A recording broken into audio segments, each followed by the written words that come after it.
नमस्कार दोस्तों, ACC preparation के यूट्यूब चैनल का स्वागत है। दोस्तों हम लोग एनसीईआरटी साइंस के विषय में पढ़ रहे थे, जिसमें हम लोगों ने क्लास 9 और 10 की जो साइंस की पुस्तक है उसको हम लोग कवर कर रहे हैं। अब तक हम लोगों ने फिजिक्स, केमिस्ट्री और बायोलॉजी के सेक्शन को कवर कर लिया है। अब कुछ एक्स्ट्रा चैप्टर्स हैं जिसको हम देख रहे थे। हमारा जो चैप्टर इसमें चल रहा है वो है खाद्य संसाधनों में सुधार। कह सकते हैं आप जैसे जैसे जैसे हमारे देश की जनसंख्या बढ़ी है वैसे वैसे हमें भोजन के अन्य अन्य स्रोतों की आवश्यकता पड़ती है, जिस संदर्भ में हम लोगों ने कृषि और पशुपालन ये दो मुख्य टॉपिक थे हमारे, जिसपे मैंने आपको कृषि, जो कि आपको यहाँ पे दिख रहा होगा, कृषि संबंधित सभी चैप्टर्स या सभी पॉइंट्स को हमने देखा था। आज का जो हमारा टॉपिक है या आज का जो हमारा पॉइंट है वो है पशुपालन पे। ठीक है, तो इसके अंतर्गत आज हम लोग डिस्कस करेंगे पशुपालन के अंतर्गत जो चीजें आती हैं, जो आपकी किताब में दी गई है, उसको हम डिस्कस कर लेते हैं। ठीक है, देखिए समझते हैं पशुपालन से चीजें क्या होता है क्या नहीं होता है। देखिए, कुछ भी चीज जैसे आप कोई भी काम करते हो या कुछ भी करते हो तो उसके पीछे एक छोटा मोटा उद्देश्य रहता है। जैसे आप पढ़ाई कर रहे हो, सिंपल एग्जांपल, पढ़ाई कर रहे हो तो पढ़ाई का आपका कुछ उद्देश्य होगा। नाना प्रकार की जॉब्स हैं, नौकरी है, उसके लिए आप पढ़ाई कर रहे होगे और फिर जॉब के कारण आपको जब आपकी ज्वाइनिंग हो जाएगी या जॉब आ जाएगी तो आपको पैसे मिलेंगे या धन मिलेगा। ठीक है, तो इसी प्रकार से जब हम जानवरों को पालते हैं या जब जानवरों का हम भरण पोषण करते हैं तो उसके पीछे भी कुछ उद्देश्य रहता है।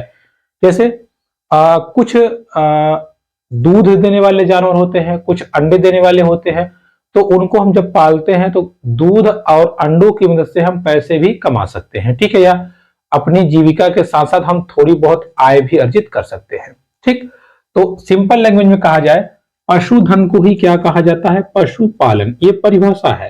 ठीक है, पशुपालन की अगर हम बात करें तो सीधा सीधा आपको बताया गया है कि पशुधन को हम क्या कहते हैं? पशुपालन कहते हैं। अब ये पशुधन क्या है, ध्यान समझिएगा। पशुधन कैसे होगा भाई? जैसे कि आप जो भी जानवर पालेंगे उनसे आपको दूध प्राप्त होगा, दूध के साथ साथ आपको मांस प्राप्त होगा, मांस के साथ आपको अंडे प्राप्त होंगे। ठीक है, अब इनको आप बेच करके या इनका आप व्यापार करके पैसे कमा सकते हैं। ठीक है, तो पशुधन का तात्पर्य सीधा सीधा है पशुपालन, या पशुपालन किसे कहते हैं? पशुधन को ही हम क्या कहते हैं? पशुपालन कहते हैं। इनकी आवश्यकता क्यों पड़ी? क्योंकि बढ़ती हुई जनसंख्या के हिसाब से कृषि के साथ साथ खाने पीने के लिए इनसे प्राप्त होने वाली वस्तुओं का या इनसे प्राप्त होने वाले भोज्य सामग्रियों का उपयोग किया जा सकता है। ठीक है, अब हमारे भारत देश की बात करें तो पशुपालन की बात करें तो आदमी या मानव दो प्रकार से, ठीक है, देखिए, दो प्रकार के उद्देश्यों को ध्यान में रख के पशुपालन करता है। पहला उद्देश्य क्या है, ध्यान समझिएगा, या पहला कार्य भी बोल सकते हो, उद्देश्य छोड़िए, हम समझ सकते हैं कि पहला कार्य समझिए। ठीक है, देखिए, दो कार्य से पशुपालन किया जाता है। देखिए, पहला और दूसरा। पहला क्या हो सकता है? पहला ये हो सकता है भाई, दुग्ध पालन के लिए या दूध उत्पादन के लिए। दूध उत्पादन के लिए जानवरों का पालन पोषण या जानवर लोग पालते हैं। ठीक है, भारत देश में। दूसरा यह है कि इनका उपयोग कृषि कार्य के लिए भी किया जाता है। जैसे कृषि कार्य मतलब बैल वगैरह हो गए, उनका उपयोग सामान ढोने के लिए किया जाता है, या घोड़े वगैरह का सामान ले जाने के लिए किया जाता है। या मोटा मोटा कहा जाए कि जानवरों का पालन पोषण दो प्रकार के कामों के लिए किया जाता है। पहला दूध उत्पादन के लिए, दूसरा कृषि कार्यों के लिए। ठीक है, या कृषि कार्य के लिए। ठीक, देखिए, दूध उत्पादन की बात करें, दूध उत्पादन की बात करें, जैसे हमारे भारत देश में बहुत फेमस जो दूध देने वाली पशु है वो क्या है? गाय। इसका जो नाम है वास इंडिकस। इसका क्या नाम है? वास इंडिकस। ठीक है, इसका जो साइंटिफिक नेम है वो है वास इंडिकस गाय का। भैंस की बात करें, भैंस की बात करें तो भैंस का जो साइंटिफिक नेम है वो है वास वुवेलिस। ठीक है, वुवेलिस कह सकते हैं आप या वुवेलिस। ठीक है, तो जो गाय की प्रजाति हमारे भारत देश में पाई जाती है दूध उत्पादन के लिए उसको कहते हैं वास इंडिकस। भैंस की बात करें तो वास वुवेलिस। ठीक है, और अगर बात करें हम दूध के संदर्भ में, दूध के संदर्भ में बात करें, जैसे जर्सी गाय, जर्सी गाय, जर्सी गाय के साथ साथ एक गाय की और प्रजाति है ब्राउन स्विस, ब्राउन स्विस। ये गाय अत्यधिक मात्रा में दूध देती है और ये हमारे भारत देश में नहीं पाई जाती। इस प्रकार की गाय कहां पाई जाती है? विदेशों में। हमारे भारत देश की बात करें तो यहां पर भी तो गाय पाई जाती हैं।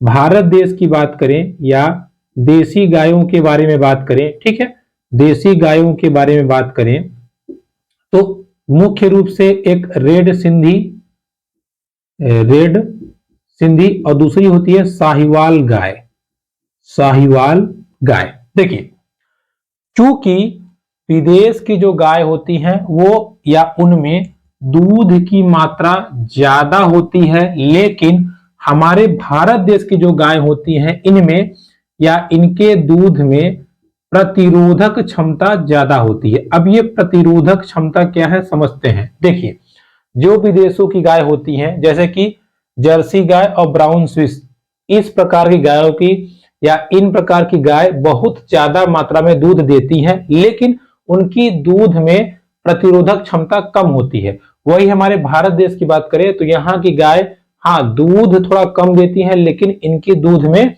ऐसे ऐसे विटामिन होते हैं, ऐसे ऐसे पोषक तत्व होते हैं जिससे प्रतिरोधक क्षमता बढ़ती है। प्रतिरोधक क्षमता मतलब जैसे हम नाना प्रकार के रोगों से सुरक्षित रहते हैं। ठीक है, तो इस चीज को आप ध्यान रखिएगा। क्लियर? अब देखिए, अब मुद्दा ये फंसता है, यार ये तो गड़बड़ हो गया, एक गाय का दूध पी रहे हैं तो हमें बीमारियों से सुरक्षा हो रही है, दूसरे गाय का दूध पी रहे हैं तो ज्यादा दूध मिल रहा है, अब हम क्या करें? तो इन दोनों को संकरण से, संकरण मतलब मेल मिलाप से, इन दोनों के संकरण से जो नस्ल हमें प्राप्त होती है, जो हमें नस्ल प्राप्त होती है उसमें इन दोनों की क्वालिटी मिक्स रहती है, यानी कि ज्यादा दूध मिलेगा प्लस प्रतिरोधक क्षमता भी बढ़ जाती है। तो आप ऐसे भी कर सकते हैं। ठीक है, यानी कि विदेशी गाय का या विदेशी मेल गाय का मतलब कि सांड वगैरह का और देसी जो गाय होती हैं या देसी सांड वगैरह का विदेशी गायों से अगर संकरण कराया जाए तो जो नई नस्ल उत्पन्न होगी या जो नई पीढ़ी आएगी जानवरों की, पशुओं की, उनमें ये दोनों क्वालिटी पाई जाएंगी, यानी कि ज्यादा दूध भी देंगी और साथ ही साथ उनके दूध में प्रतिरोधक क्षमता भी सर्वाधिक होगी। ठीक है, इस बात को ध्यान रखिएगा। ठीक है, अब देखिए, क्योंकि गाय जो जीव जंतु है, जो पशु है, पालतू पशु है, इनकी हमें साथ, अब देखिए हमें दूध चाहिए तो इनको हम जो अनाज देंगे या जो चारा देंगे वो दो प्रकार का देंगे। जैसे पहला जो हम उनको अनाज खिलाएंगे वो कैसा होगा? मोटा चारा। ठीक है, देखिए जो इनको हम जो चारा खिलाएंगे वो क्या होगा? मोटा चारा। अब देखिए मोटा चारा क्या है? मोटा चारा मतलब इनके दूध उत्पादन को बढ़ाने के लिए हम मोटा चारा का प्रयोग करते हैं। इन चारों में रेशा होता है। ठीक है, रेशा उपलब्ध होता है। दूसरे प्रकार की बात करें तो इनको हम खिलाते हैं सांद्र चारा, सांद्र चारा। और सांद्र चारे में रेशा नहीं होता, इनमें प्रोटीन ज्यादा होता है, मतलब इनके दूध में प्रोटीन ज्यादा होती है, या आप कह सकते हो कि प्रतिरोधक क्षमता इनमें ज्यादा होती है। और यही मोटे अनाज की बात करें तो इनका दूध जो होता है वो ज्यादा होता है। समझ में आया? गायों को दो प्रकार के चारे खिलाए जाते हैं। पहला, अगर आप मोटा चारा खिलाते हो तो उनका दूध उत्पादन ज्यादा होगा। दूसरा, अगर आप सांद्र चारा मतलब सूखे अनाज वगैरह खिलाते हो तो उनमें प्रतिरोधक क्षमता ज्यादा होगी। ठीक है, उनके दूध में। अब ध्यान समझिएगा, इसके बाद में हम बात करें जो ये अनाज हो गया हमारा। देखिए दो प्रकार के मैंने आपको बता दिए, दो प्रकार का चारा और दो प्रकार के अनाज। ठीक है, अब बात को समझते हैं। जैसे ये जो पालतू जीव हैं या पालतू जानवर हैं, इनको हम स्वस्थ रखने के लिए भी आप चारों का चुनाव करते हैं। भाई जैसे जो भी इनको खिलाया जाए वो वेरीफाइड हो, उनमें कीटाणु ना हो या उनमें विभिन्न प्रकार की कोई बीमारी फैलने वाली कोई वायरस ना हो, इसलिए हम स्वास्थ्य को ध्यान में रखते हुए उनके चारों का चुनाव करते हैं। ठीक है, चारा मतलब खाने पीना जो घास वगैरह है। अब अगर बीमारियों की बात करें, क्योंकि जानवर हैं, जानवरों के शरीर पे परजीवी रहते हैं, ठीक है। परजीवी मतलब जो उनके ऊपर रह के उनका नुकसान करते हैं, लेकिन ज्यादा खतरनाक होते हैं अंतःजीवी। अब देखिए, ये जो अंतःजीवी होते हैं, अंतः परजीवी बोल सकते हो आप, ये जानवरों को अंदर से खाते हैं। यानी कि उन जैसे अगर लगातार पानी लग रहा है या जानवर ऐसी जगह है जहां ज्यादा कीचड़ वगैरह है, तो उनके विभिन्न अंग सड़ने लगते हैं, ठीक है। सड़ने लगेंगे, जिसकी वजह से उनको इंटरनल ब्लीडिंग होगी और उनकी डेथ तक हो सकती है। जैसे अंतः परजीवी है फलूक, ठीक है, फलूक, इसके कारण जानवरों की डेथ बहुत ज्यादा होती है, ठीक। तो इस बात का भी हमें विशेष ध्यान रखना है कि जो भी हमारे जीव जंतु है या जो भी हमारे पशुधन है, उसको बचाने के लिए हम क्या क्या कर सकते हैं, इस बात को ध्यान रखिए। क्लियर। तो दोस्तों, ये बात किसकी हो गई? ये हो गई पशुपालन की। क्लियर। पशुपालन के बाद हम चर्चा करते हैं कुक्कुट पालन। देखिए, कुक्कुट पालन, अब ये कुक्कुट पालन क्या है इसको हम समझते हैं। देखिए, कुक्कुट पालन से तात्पर्य है मुर्गी पालन, मुर्गी पालन। देखिए, अब बात को समझिएगा, इसको हम थोड़ा घेरा मार देते हैं ताकि समझ में आए कि हाँ, ये जो पालन है वो अलग है और वो जो है वो अलग है। देखिए, ये था आपका पशुपालन और ये आपका क्या है? ये आपका है मुर्गी पालन, ठीक है। सामान्यतः मुर्गी पालन का जो हम उद्देश्य है या जो मुर्गी हम पालते हैं वो किसके लिए? एक तो मांस के लिए और दूसरा अंडों के लिए, ठीक है। मांस के लिए और अंडों के लिए, क्योंकि बढ़ती हुई जनसंख्या के हिसाब से खाने पीने की जो भोज्य सामग्री है वो लगातार कम होती जा रही है। इसलिए हम जो कुक्कुट पालन करते हैं या जो मुर्गी पालन करते हैं उसका दो उद्देश्य होता है, एक मांस के लिए और दूसरा अंडे के लिए। मांस के लिए जो प्रजाति को हम पालते हैं उसको कहते हैं ब्रोलर, ठीक है। क्या कहते हैं? ब्रोलर, ठीक है। मतलब मांस के लिए जिन मुर्गियों का पालन किया जाता है या मुर्गी की प्रजाति का पालन किया जाता है उसको हम क्या कहते हैं? ब्रोलर। उसके बाद में हम नाम बोलते हैं लेसर, ठीक है, लेसर। इस प्रजाति का प्रयोग किया जाता है अंडा उत्पादन के लिए, या इस प्रकार की जो मुर्गियां होती हैं वो अंडा उत्पादन के लिए ज्यादा लाभदायक होती हैं।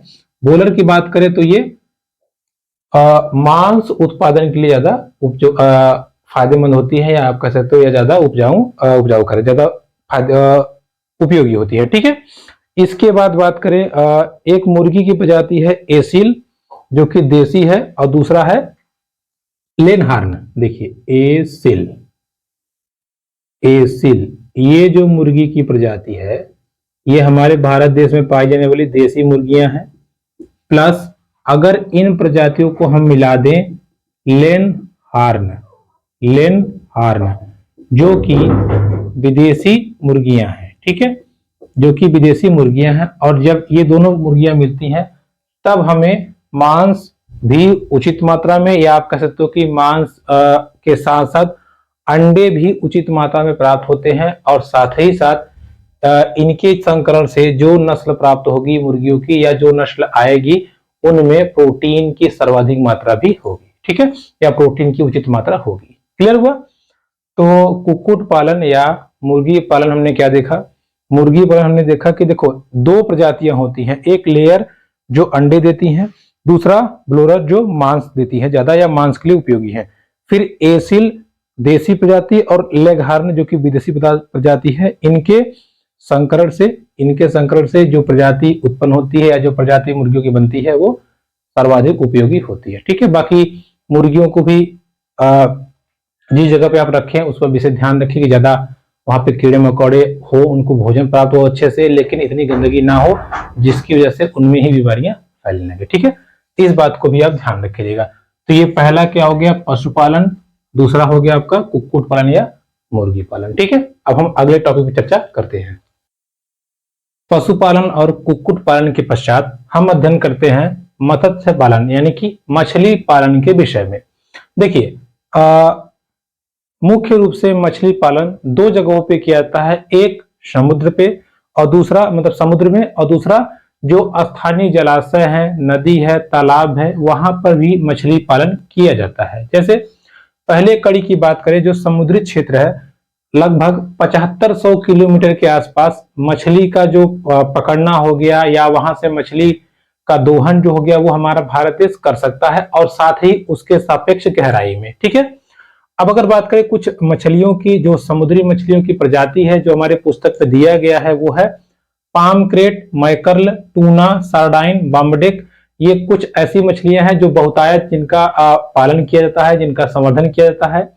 साथ ही साथ आर्थिक महत्व से कहें तो मुलेट, भेटकी, पर्ल स्टार, मस्सल, आयस्टर, ये ऐसी मछलियां हैं जिनको व्यापारिक दृष्टिकोण से या जिनको बेच करके भी पैसे रुपए कमाए जा सकते हैं, जिनमें आयस्टर जो मछली है इससे मोती प्राप्त होता है। ठीक है, ये बहुत इंपॉर्टेंट मछली है आयस्टर, जिससे हमें मोती प्राप्त होता है। ठीक है, अब मछलियों की देखरेख के लिए, उनके चारे के लिए, या कुछ ये ऐसी प्रजाति की मछलियां हैं जिनके बच्चे लाके छोड़ दिए जाते हैं समुद्र में, जो हमारा इलाका है समुद्र का, वहां जब ये अपने प्रजनन के माध्यम से या अपने बच्चों के माध्यम जब ये बहुत ज्यादा संख्या में बढ़ जाती है तो उनको बेचकर भी पैसे कमाए जाते हैं। ठीक है, और इनके संवर्धन को यानी कि पालन पोषण को, इनकी संख्या को बढ़ाने की प्रक्रिया को संवर्धन बोलते हैं, और उसको इंग्लिश में कहते हैं मेरी कल्चर। ठीक है, क्या कहते हैं? मेरी कल्चर।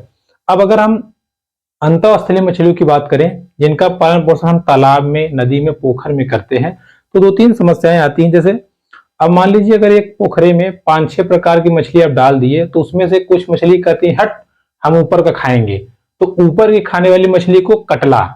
कुछ मछलियां कहती है ना कोई दिक्कत नहीं, बीच में ठीक है, उनको रोहू।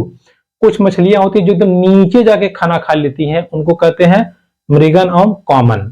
अब कुछ मछलियां कहती है तुम लोग ऊपरों खा लिए, बीचों खा लिए, नीचों खा लिए, हम क्या खाएं?